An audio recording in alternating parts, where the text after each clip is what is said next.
Game starts for the Falcons on Sunday against the Los Angeles Chargers. And the Calvin Ridley trade finally, after it happened on Tuesday, which was the trade deadline, the media got a chance to go speak to Arthur Smith about it and speak to the players about it.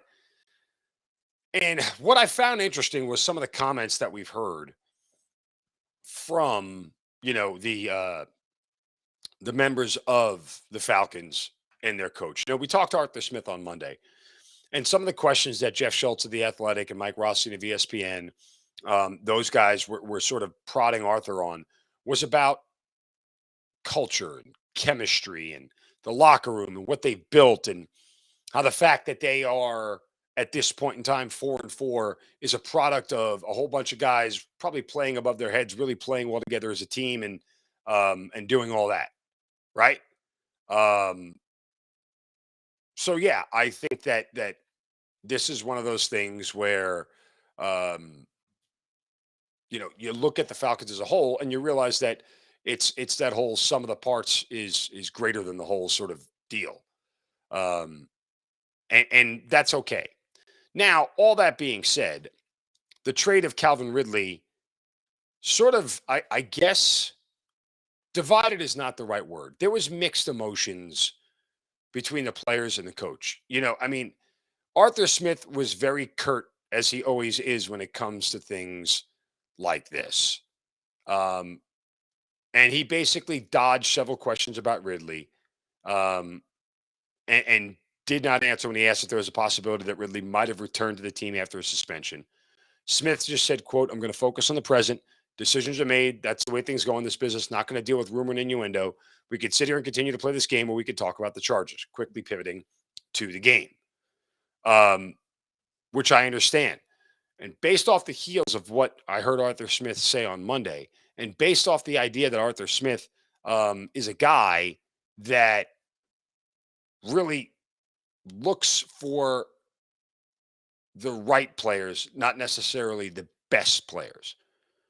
Because generally, the argument is that Calvin Ridley as a receiver is still one of the top 15, maybe top 20 wide receivers from a talent standpoint in this league. I think that's fair, right? Forget the stats and everything else, just purely from a talent standpoint of what we've seen in the field. He's a number one on 20 different teams in this league. That's fair. I think that's fair. Maybe even more than that. So this isn't about talent. There's a difference between looking for the best players and looking for the right ones. Arthur Smith is looking for the right ones, and he's pretty succinct about that. The players, on the other hand, Cordero Patterson, Michael Walker, all gave comment. Kyle Pitts, I'm going to miss him. He's my guy. I still talk to him. Of course, Cordero Patterson wears that free Calvin Ridley T-shirt. All these things that these players feel, the coach doesn't. But I think there's two things that resonate. One, the players felt good enough to speak out about it because, they're still bought into what Arthur Smith is doing. But two, the coach view and the player view are two totally different things. What Arthur Smith is building and what the players are doing, while they're all focused on the same goal, the prism with they view it, which is different.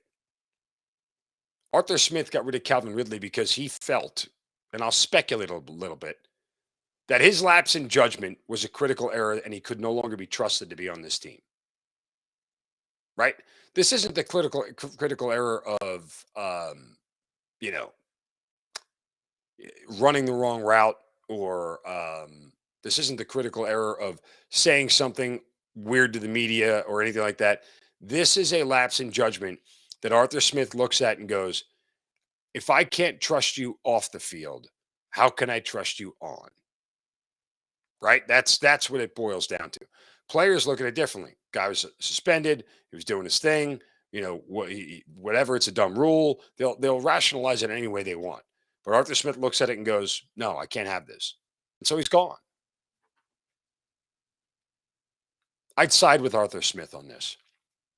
In the 8 weeks we've seen, his track record gives him the support to be able to be sided with at this point in time. So Falcons got a big game on Sunday. I want to thank you guys for making Falcons Locked On Falcons your first listen every day. For your next listen, check out the Locked On Sports podcast today. Biggest stories of the day, plus instant reaction, big game recaps, take of the day. Available on the Odyssey app, YouTube, and wherever you get your podcasts.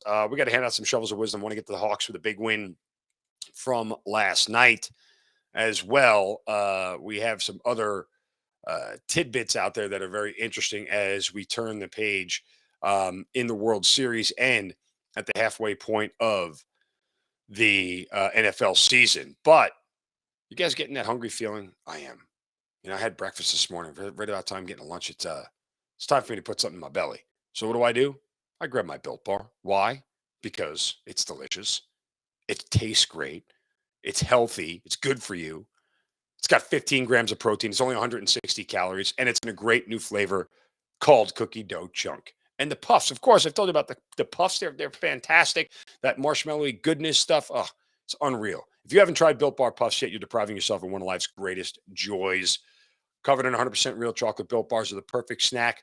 Middle of the day, in between meals, or late at night, before you go to bed, you want something in your belly, but, you don't want to overload with stuff that isn't healthy. Again, 15 grams of protein, the perfect snack. Go to built.com, snag a box for yourself, stick them in the desk drawer at the office, share them with the family, whatever you like. But when you go to built.com, use the promo code LOCK15 to get 15% off your first order. Again, use the promo code LOCKEDON15 to get 15% your first order of Built Bars Puffs.